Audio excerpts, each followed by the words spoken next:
తెనాలి నియోజకవర్గ ఉమ్మడి అభ్యర్థి నాదెండ్ల మనోహర్ నామినేషన్ దాఖలు చేశారు. నామినేషన్ సందర్భంగా తెనాలి ఐతనగర్ నుంచి సబ్ కలెక్టర్ కార్యాలయం వరకు భారీ ర్యాలీ నిర్వహించారు. ఈ ర్యాలీలో మాజీ మంత్రి ఆలపాటి రాజేంద్ర ప్రసాద్, జనసేన జిల్లా అధ్యక్షులు వెంకటేశ్వరరావు, బీజేపీ రాష్ట్ర నాయకులు పాటిబండ్ల రామకృష్ణ, టీడీపీ, బీజేపీ, జనసేన పార్టీల కార్యకర్తలు, నాయకులు పెద్ద ఎత్తున పాల్గొన్నారు.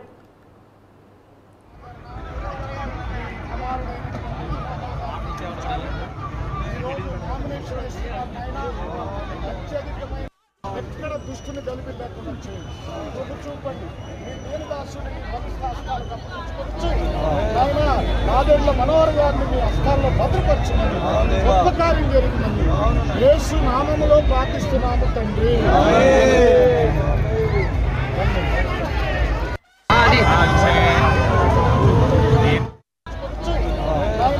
నాదెండ్ల మనోహర్ గారిని మీ హస్తాల్లో భద్రపరచమని గొప్ప కార్యం జరిగిందని యేసు నామములో ప్రార్థిస్తున్నాము తండ్రి.